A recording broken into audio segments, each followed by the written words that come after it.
Hello, my name is Jonas. This is the second and final part in the video series where I talk about how I edit my videos. In the first part I talked about how I edit remotely using HPRGS and the benefits of that. In this part I will talk about my studio setup. If you watched the first part, you know that I have a PC that I edit my videos on, and to get the audio and video out from the PC and the Blackmagic software, I use this DeckLink monitor. You have to have something like this from Blackmagic to get the audio and video feed out from the program. Now, of course, you can get the audio out anyway, and you can use the user interface for the video. But if you want to use a separate monitor, a grading monitor for example, you need to have something like this. Now this has two outputs, one HDMI and one SDI.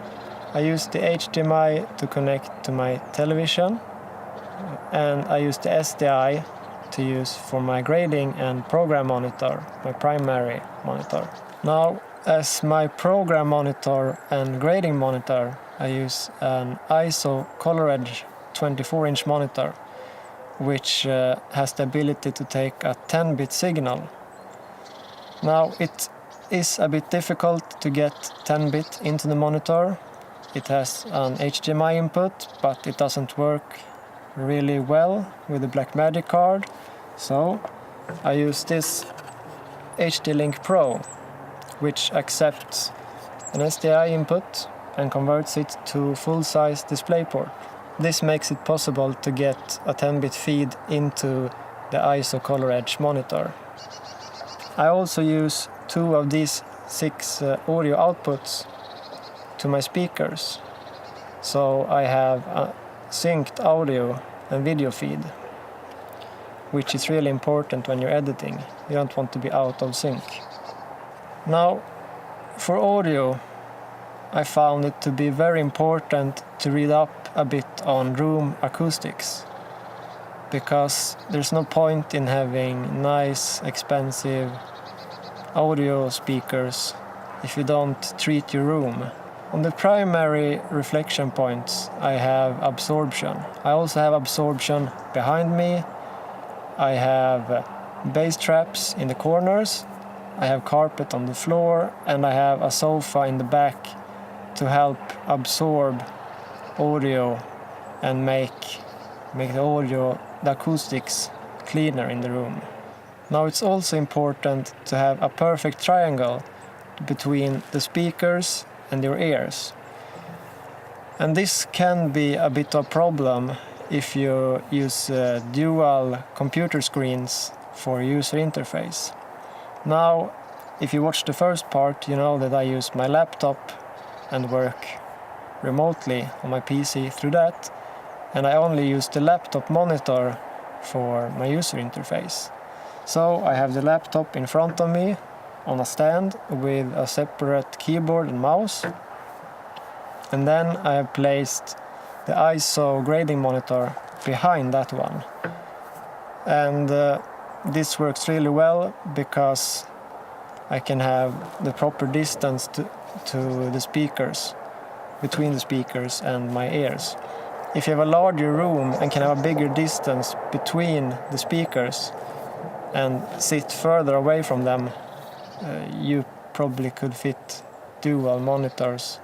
But I found that this setup works really well.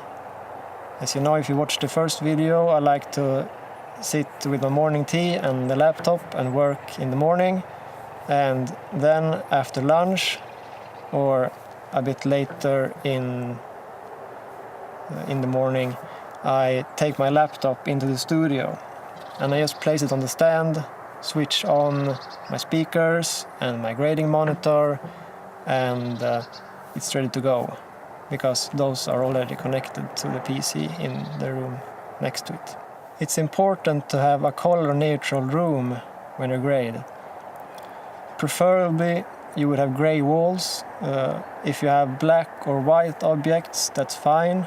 In the back you can have a flower if you want to, but especially in the field of view, you want it to be color neutral, so you don't mess up your grade.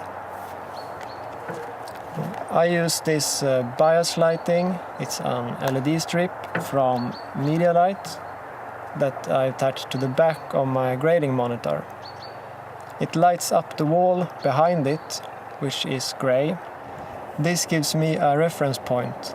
So, because if you sit in a totally blacked out room, it's difficult to, after a while, to work with contrast and know where you're at. But if you have the bias lighting behind your monitor, you will always have a reference point, and also the color as a reference point as well.